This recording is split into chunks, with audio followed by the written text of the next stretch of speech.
Thanks for plugging in. Today we're talking excellence with TE Connectivity and the interconnect specialists from TTI IP&E.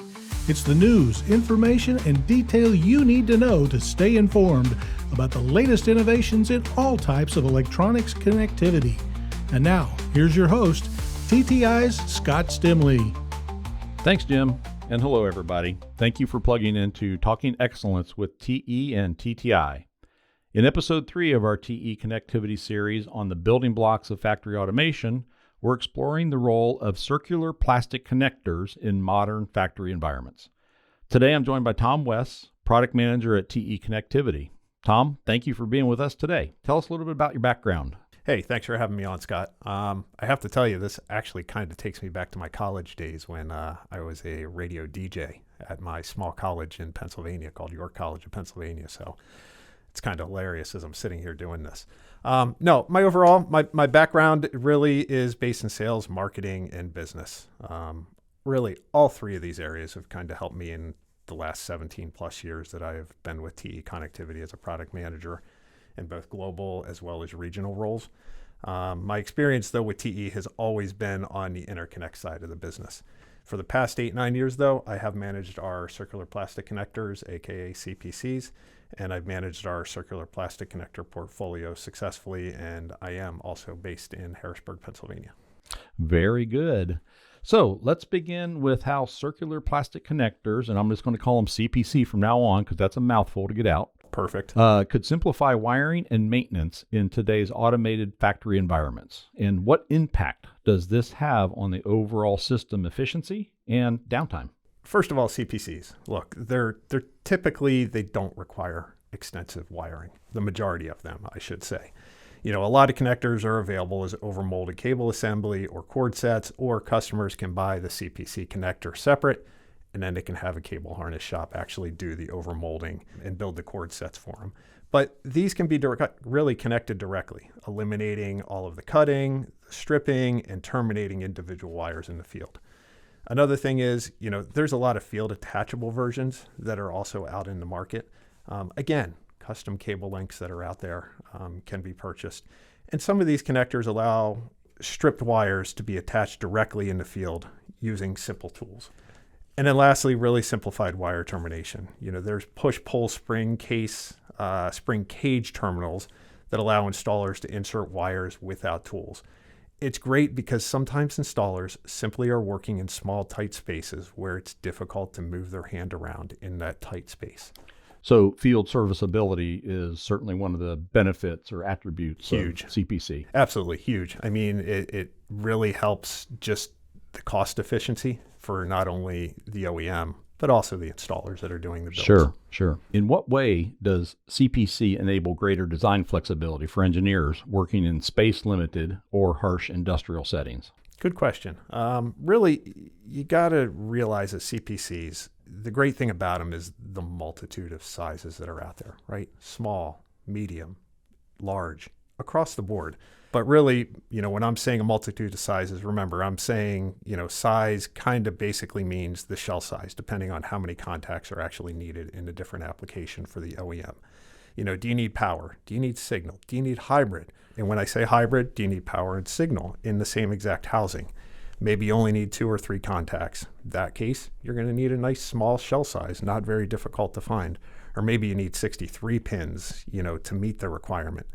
You can fit more pins in a circular connector, and it's going to take up less space on the board or a panel than a rectangular connector. That's just the reality when you sit and look at the real estate space. Additionally, over the years, CPCs have evolved, and they've been developed to withstand harsher environments, operate in higher temperatures, withstand moisture, needing an IP rating, being able to withstand having, you know, a splash of water, potentially a chemical or something like that. Lastly, engineers that are cost constrained can utilize CPCs over a metal connector to achieve any type of cost point that they need. In reality, CPCs are going to be anywhere from 20 to 35% cheaper than an actual metal circular connector in the market. And you mentioned, the various shell sizes. How many different sizes does TE offer in the CPC family? You're going to have upwards of 5 different shell sizes where you can accommodate anywhere down to 3 contacts, again, all the way up to 63. Perfect. So let's talk about some trends in industrial automation. What's driving the adoption of CPCs, and how do these connectors address evolving requirements for durability and reliable performance? The trends that I'm seeing, and I'm sure there's going to be others out there that I don't mention, but they really revolve around the need for higher power, faster speeds, higher temperature rating, higher vibration rating, and then the moisture requirements. I touched on it in the earlier question, but when I'm saying moisture requirements, it's an IP rating. So that's ingress protection. So a lot of CPCs that you're going to see out there, they're going to be rated IP20, IP54, IP65. But the trend is really taking it higher now. Customers are really asking for IP67, IP68, IP69. That's when you're starting to get up to the point where, it can be submerged in water for a certain period of time. It could also have the need for being power sprayed. So imagine you're doing a power washer on your house and you're trying to spray something down. And then also you've got the chemical protection need that's going to be there. That's really where I see this kind of continuing to evolve. It's already evolving, but it's only going to continue to go even faster as we kind of go. The key to this, though, is really to be able to meet the needs, right? Along with a reasonable price point that gives engineers and those installers that peace of mind that these connectors that they're going to be putting in, they're going to last 10, 15, 20 years out in the field. You've got to be able to balance the durability with that price. And that's where TE CPCs really play a really, really strong part. Are there also some accessories available for this portfolio? Can you talk a little bit about some of the ancillary components that go along with the connectors themselves? Yeah, absolutely. You're looking at the housings and the contacts. So when a customer is coming in and they reach out to you or they're reaching out to us, they're coming in and saying, hey, I need this power amperage, I need this voltage, I need a signal contact, I need a power contact. From there, you've probably heard me say this, others have heard me say it before, it's like a Lego set. You're going to match up your contact need with your housing need.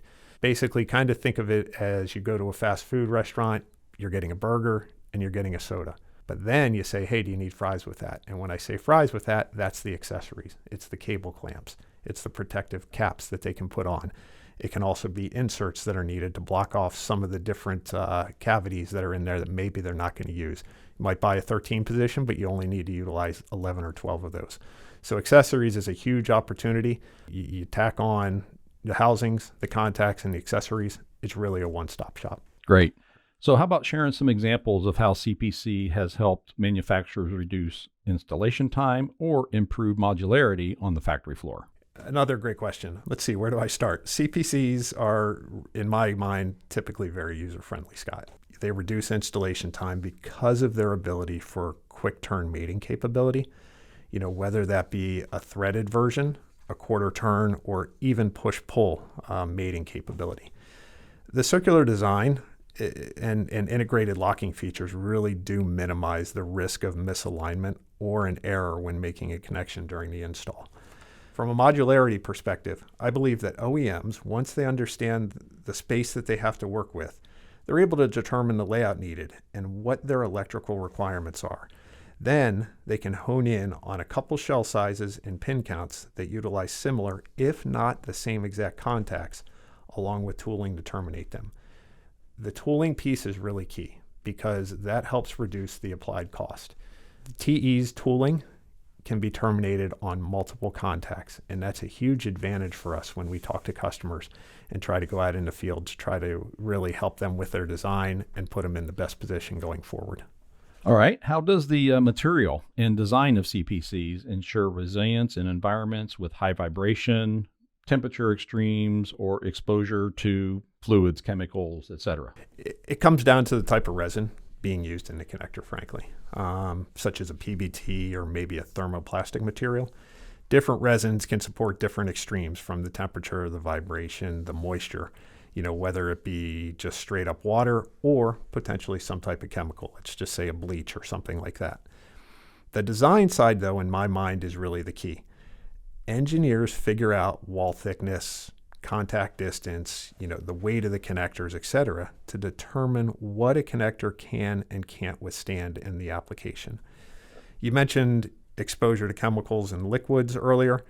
That just comes down again, I'm going to touch on it, is the IP rating, right? That ingress protection. It's got to be splash proof, waterproof against that submersion or those water jets. So let's look ahead a bit. What innovations are on the horizon for CPC technology, and how might these shape the future of smart manufacturing? Looking ahead, I'm going to sound repetitive here, but you're going to see more and more CPCs that are going to need that higher IP rating. IP67, IP68, IP69. It may even get up to IP69K. That is just how things are evolving. You have to recognize that CPCs, while they cannot completely replace the metal circulars that are out there, especially the mil spec, CPCs can be that alternative to the mil spec offering that is out there if a customer is not being required a mil spec. The other part is you're going to see CPCs coming into the field over the next few years really with a capability of higher power, higher data rates to support the need to monitor machines and the actual connector's life cycle. Basically, they're going to become a smart connector. I mean, there's already smart connectors out in the market in different footprints, but really I see it coming into the circular here as we go forward. It's going to have the ability to share the real-time data on a machine, and if it realizes there's an issue, it's going to be able to notify the operator, or they're going to have the ability to shut it down on its own. Got it. Well, and I do know, from a availability perspective, as the design engineers are considering these things, TTI carries a deep and wide portfolio of the CPC family, as well as the contacts. Tom, that was really informative. Thank you for your perspective on TE CPC solutions. Is there anything else you'd like to add for our audience? Just really like to say, look, TE CPC portfolio, we have been in the market for 50 years. We are out there. Customers recognize us. We have a strong brand. We have strong quality that's out there. Our breadth of product is substantial, as you mentioned. In my mind, it's second to none. I'm saying that because I'm the product manager on it, but I really, truly believe that. We'd love to partner with anyone, that's listening to us on our existing portfolio, or if they have something that isn't showing up in the portfolio and they need something a little bit different, completely open to redesigning what we've got and making it work for any customer that's out there. So call your TTI specialist and we will get you hooked up. Well, thank you, Tom, very much. And thank you to our listeners for plugging in. Be sure to keep an eye on TE Connectivity and their latest product advancements across a wide range of markets and applications.